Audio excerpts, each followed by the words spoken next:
Hello friends எல்லோருக்கும் வணக்கம். Welcome to young investor channel. Like markets பார்த்துருப்பீங்க. ஸோ மார்க்கெட் பார்த்தீங்கன்னா ஒரு நெகட்டிவ் ட்ரெண்டில் தான் க்ளோஸ் ஆயிருக்கு. பட் ஐடி செக்டார் மட்டும் ஒரு ஃப்ளாட் பாசிட்டிவ்ல க்ளோஸ் ஆயிருக்கு.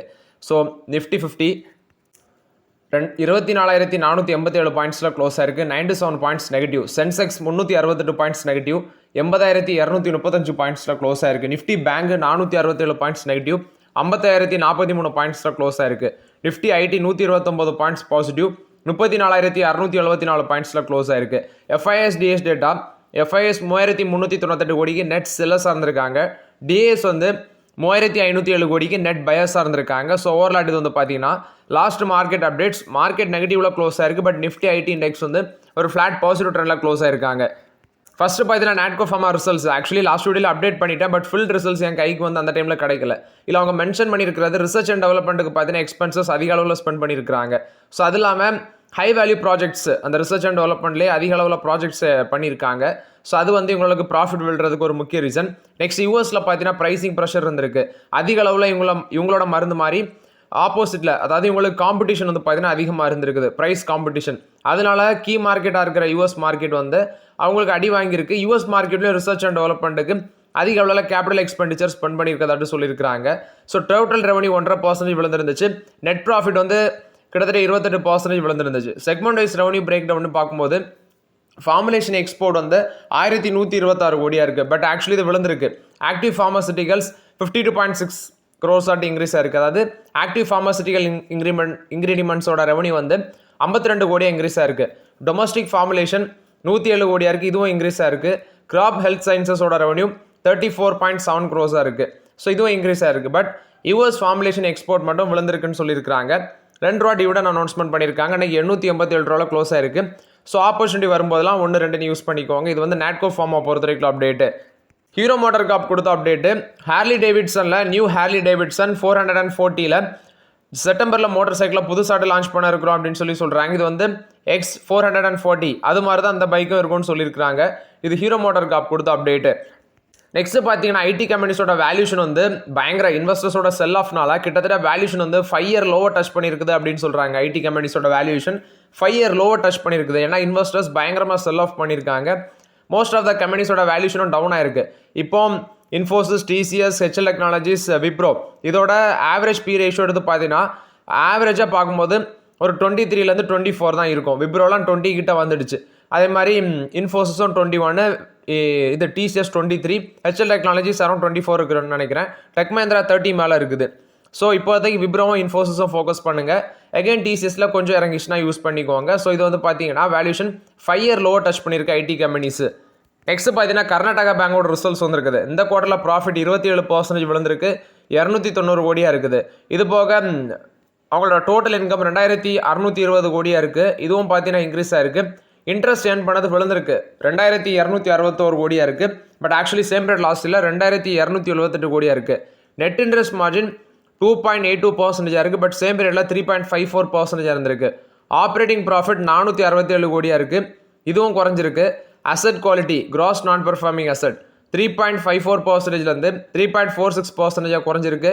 நெட் என்பிஏ 1.66%லேருந்து 1.44% குறைஞ்சிருக்கு. ப்ரொவிஷன் அண்ட் கண்டிஜினியஸ் 111 கோடியாக இருக்குது. இது 40 கோடியிலேருந்து 111 கோடியாக இன்க்ரீஸாக இருக்குது.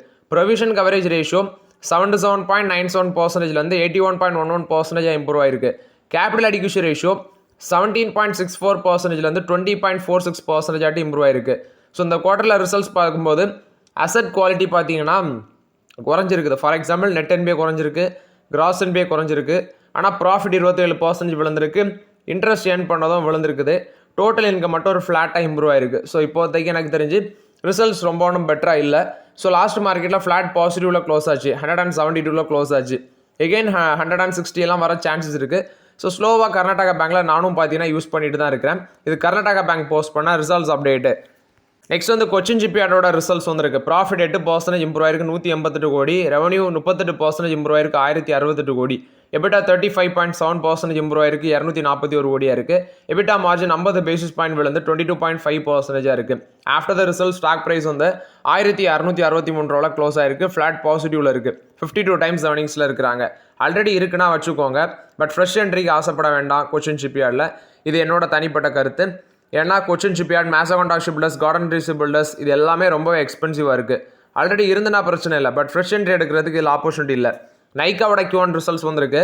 ப்ராஃபிட் 142% இம்ப்ரூவ் ஆயிருக்கு, 23 கோடி ப்ராஃபிட் பண்ணியிருக்காங்க. ரெவன்யூ 23% இம்ப்ரூவ் ஆயிருக்கு, 2155 கோடி. பியூட்டி செக்மெண்ட் ரெவன்யூ 24% இம்ப்ரூவ் ஆயிருக்கு. ஃபேஷன் செக்மெண்ட் 15% வளர்ச்சி அடைஞ்சிருக்குன்னு சொல்கிறாங்க. எபிட்டா 141 கோடியாக இருக்குது, 46% இம்ப்ரூவ் ஆயிருக்கு. மார்ஜினும் 6.5% எக்ஸ்பேண்ட் ஆயிருக்கு. ஸோ ஓவர்லாட்டு அவங்களோட கிராஸ் மெர்கண்டைஸ் வேல்யூ 26% இம்ப்ரூவ் ஆயிருக்குன்னு சொல்கிறாங்க. இதில் எபிட்டா 46%, எபிட்டா மார்ஜின் 6.5% இன்க்ரீஸ் ஆயிருக்கு அப்படின்னு சொல்லியிருக்காங்க. இது வந்து நைக்கா போஸ்ட் பண்ண ரிசல்ட்ஸ் அப்டேட்டு. நெக்ஸ்ட் பார்த்தீங்கன்னா அனில் அம்பானிக்கும் எஸ் பேங்க்குக்கும் அந்த பிரச்சனை உங்கள் எல்லாத்துக்குமே தெரியும். ஸோ ஆக்சுவலி இவர் வந்து அனில் அம்பானி என்ன முடிவு எடுத்திருக்காங்கன்னா, அந்த எஸ் பேங்க் சம்மந்தமான சில இன்வெஸ்ட்மெண்ட் டாக்குமெண்ட்ஸ் எல்லாம் ஷோ பண்ணி செட்டில்மெண்ட்டுக்கு பேச்சுவார்த்தை பண்ணியிருக்காங்க. பட் செபி வந்து பார்த்தீங்கன்னா அதை ரிஜெக்ட் பண்ணியிருக்கதாட்டி இப்போ அப்டேட் கொடுத்துருக்காங்க. ஸோ கிட்டத்தட்ட 1828 கோடி அதோட வேல்யூ வருது பெனால்ட்டி எல்லாம் பார்க்கும்போது. ஆனால் அந்த கேஸ் வர்றது அனில் அம்பானியோட அந்த ரிலையன்ஸ் மியூச்சுவல் ஃபண்ட் 2016 19 வரைக்கும் பார்க்கும்போது அடிஷனல் Tier 1 பாண்ட்ஸ் மூலமாட்டு 2150 கோடி. ஸோ நிப்பான் ரிலையன்ஸ் மியூச்சுவல் ஃபண்ட் வந்து பார்த்தீங்கன்னா நிப்பான் லைஃப் இன்சூரன்ஸுக்கு 2019 அதை வந்து விற்கிறாங்க. ஸோ இது மாதிரி சில இஷ்யூஸ் எல்லாமே இருக்குது. செபி ஆக்சுவலி செட்டில்மெண்ட்டுக்கு வரும்போது செபி கூட பிரச்சனையை சும்மாவாக பேசி செட்டில்மெண்ட்டுக்கு வரும்போது செபி அவங்களோட கோரிக்கையை பார்த்தீங்கன்னா நிராகரிச்சிருக்காங்க. பட் இது வந்து அனில் அம்பானி குழுமத்தோட பிஸ்னஸுக்கு ஒரு நெகட்டிவ் அப்டேட் தான். ஹெச்ஏலோட ரிசல்ட்ஸ் வந்துருக்கு. ப்ராஃபிட் 4% இம்ப்ரூவ் ஆயிருக்கு, 1383 கோடி. ரெவன்யூ 11% இம்ப்ரூவ் ஆயிருக்கு இந்த குவார்ட்டரில், 4819 கோடி. நெட்ஒர்த் வந்து 34,985 கோடியாக இருக்குது. குவார்டர் அண்ட் குவார்டர் பேசிஸில் ப்ராஃபிட் 65% காலியாக இருக்குது. டோட்டல் இன்கம் வந்து 9.5% இம்ப்ரூவ் ஆயிருக்கு சீக்வன்ஷியல் பேசிஸில். ஸ்டாண்டலோன் பேசிஸில் நெட் ப்ராஃபிட் 4% விழுந்திருக்கு.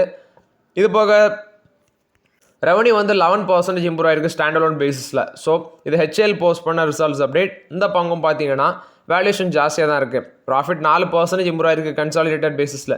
பட் சீக்வன்ஷியல் பேசிஸ்லேயும் சரி, அது மாதிரி இது கன்சாலிடேட்டட் பேசிஸ்லேயும் சரி ரிசல்ட்ஸ் வந்து பார்த்தீங்கன்னா பெட்டராக இல்லை. ஸோ அதனால் வெயிட் பண்ணுங்கள்.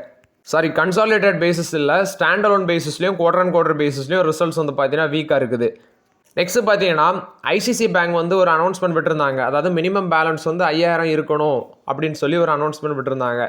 ஜே கோட்டக் அப்படின்னு சொல்கிறாங்க. அதாவது கோட்டக் மஹிந்திரா பேங்கோட அவர் வந்து ஒரு துணைத் தலைவர்னு நினைக்கிறேன் கோட்டக் மஹிந்திரா பேங்க்கில். ஸோ அவர் வந்து ஒரு எக்ஸில் வந்து ஒரு போஸ்ட் போட்டிருக்காரு. அந்த போஸ்ட்டில் 90% ஆஃப் த இந்தியன்ஸ் வந்து பார்த்தீங்கன்னா மாதத்துக்கு லெஸ் தேன் வந்து 25,000 தான் ஏர்ன் பண்ணுறாங்க. ஆனால் ஜே கோட்டக் என்ன கேட்டிருக்காருன்னா, நீங்கள் வந்து ஒரு மிடில் கிளாஸ் செக்மெண்ட் வந்து புறக்கணிக்கிறீங்க, எப்படி ஒருத்தரால் 50,000 மினிமம் பேலன்ஸ் வந்து மெயின்டைன் பண்ண முடியும், இதில் நீங்கள் வர டிஜிட்டலி ஃபஸ்ட் பேங்க் அப்படின்னு சொல்லி பீத்திக்கிறீங்க அப்படின்னு சொல்லி அவர் வந்து பார்த்தீங்கன்னா கிரிட்டிசிசம் பண்ணியிருக்காரு. ஜே கோட்டக் வந்து ஐசிசி பேங்கை கிரிட்டிசிசம் பண்ணியிருக்கிறாரு.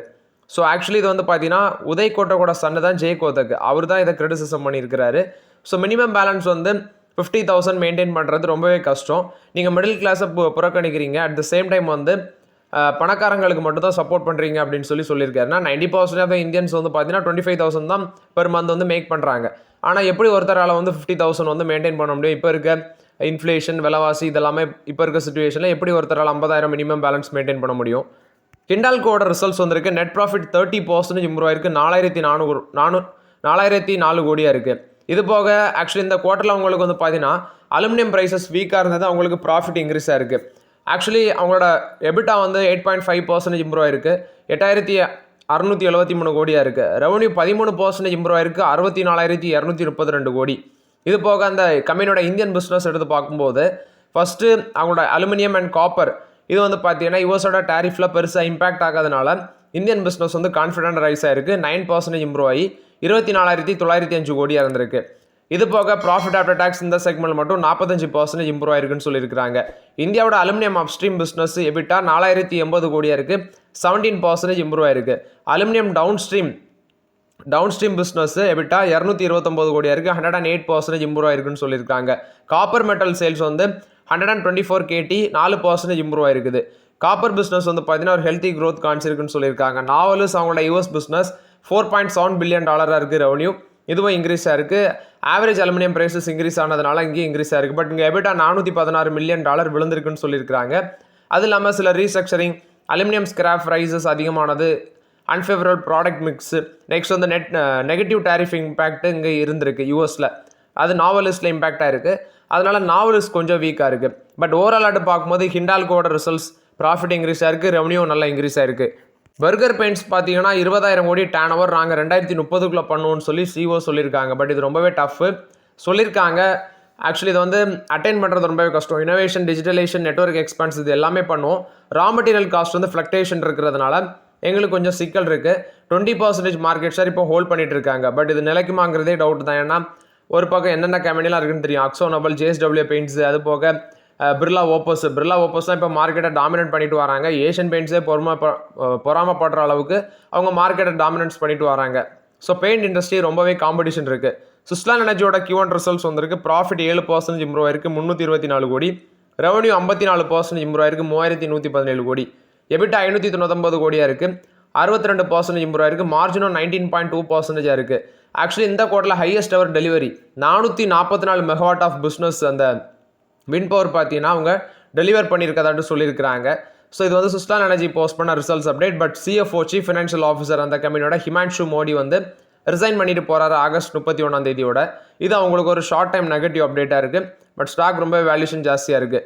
இந்துஸ்தான் ஜிங்க் பார்த்தீங்கன்னா ஃபஸ்ட்டு இந்தியன் கம்பெனி வந்து international council on mining and மெட்டல்ஸில் வந்து ஜாயின் பண்ணியிருக்காங்க. So first Indian company international council on mining and மெட்டல்ஸில் ஜாயின் பண்ணியிருக்காங்க. இது வந்து ஹிந்துஸ்தான் ஜிங்கை பொறுத்த வரைக்கும் அப்டேட்டு. டாடா பவர் வந்து 700 megawatt wind power project Andhra பிரதேசில் நாங்கள் டெவலப் பண்ண போகிறோம் அப்படின்னு சொல்லியிருக்கிறாங்க. ஸோ இது டாடா பவர் கொடுத்த அப்டேட்டு. நெக்ஸ்ட்டு பார்த்தீங்கன்னா ஒரு நண்பர் குரூப்பில் கேட்டிருந்தாரு, அதை அந்த ஸ்க்ரீன்ஷாட்டோட கேட்குறேன். India boost semiconductor manufacturing with 4600 crores for cabinet approval for 4 new units அப்படின்னு சொல்லியிருக்காங்க. பட் இது வந்து லோக்கலி சிப் மேனுஃபேக்சரிங்கு. இது மூலமாட்டு 2000 ஸ்கில் லேபர்ஸ் உருவாகும் அப்படின்னு சொல்கிறாங்க. இந்தியாவோட செமிகண்டக்டர் மிஷனில் தான் இந்த இன்வெஸ்ட்மெண்ட் பண்ணுறாங்க. பட் இது கேபினட் அப்ரூவல் கொடுத்துருக்குது.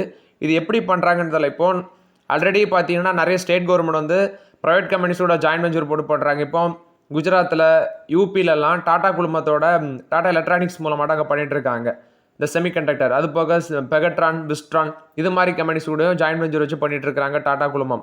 செமிகண்டக்டரில் எந்தெந்த பிஸ்னஸ்லாம் பயனடைங்கிறத கரெக்டாக கெஸ் பண்ண முடியாது.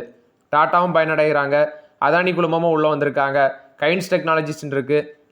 நெக்ஸ்ட்டு பார்த்தீங்கன்னா நிறைய LNT கூட செமிகண்டக்டரில் பிஸ்னஸில் இன்வெஸ்ட்மெண்ட் பண்ணியிருக்காங்க. இது மாதிரி நிறைய கம்பெனிஸஸ் இருக்குது. ஸோ எது பயன்பெறும் அப்படின்னு சொல்லி எக்ஸாக்டாக சொல்ல முடியாது. செமிகண்டக்டர்லேயே நிறைய பார்ட்ஸும் இருக்குது. ஸோ அதனால் பார்த்தீங்கன்னா செமிகண்டக்டரில் கிட்டத்தட்ட இவங்க முருகப்பா குழுமத்தோட CG பவர் இண்டஸ்ட்ரியல் சொல்யூஷன் அவங்களும் பயனடைய சான்ஸ் இருக்குது. வேதாந்தா குஜராத்தில் ஒரு பிளான் போட இருந்தாங்க. But fundamentals for example finance ப்ராப்ளம்னால அது இன்னும் டிலே ஆகிட்டு இருக்கு வேதாந்தா. ஆனால் அவங்க எப்போ அதை ஸ்டார்ட் பண்ண போகிறாங்கன்னு தெரில.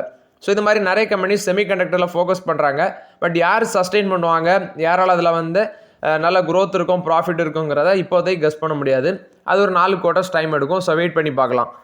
நெக்ஸ்ட்டு பார்த்தீங்கன்னா NSCLோட Q1 ரிசல்ட்ஸ் வந்திருக்கு. ஆக்சுவலி இந்த குவார்ட்டரில் ப்ராஃபிட் பார்த்தீங்கன்னா இன்க்ரீஸ் தான் இருக்குது. ப்ராஃபிட் வந்து 15% இம்ப்ரூவ் ஆயிருக்கு, 90 கோடியாக இருக்குது. பட் ரெவன்யூ 7% விழுந்திருக்குன்னு சொல்லியிருக்கிறாங்க. ரெவன்யூ வந்து இந்த குவார்ட்டரில் ரெவன்யூ 23% விழுந்திருக்கு, 312 கோடியாக இருக்குது.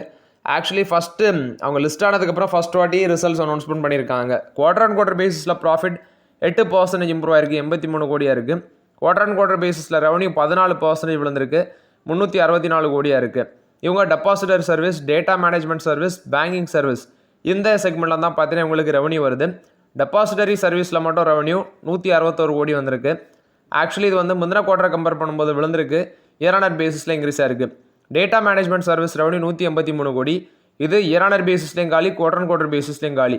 பேங்கிங் சர்வீஸோட ரெவன்யூ 183 கோடி, இயர் பேசிஸில் இன்க்ரீஸ் ஆயிருக்கு, குவார்ட்டர் பேசிஸில் இன்க்ரீஸ் ஆயிருக்கு. பட் ஃப்ளாட்டாக தான் இம்ப்ரூவ் ஆயிருக்கு. ஸோ ஓவரால் இது வந்து NSDL போஸ்ட் பண்ண ரிசல்ட்ஸ் அப்டேட்.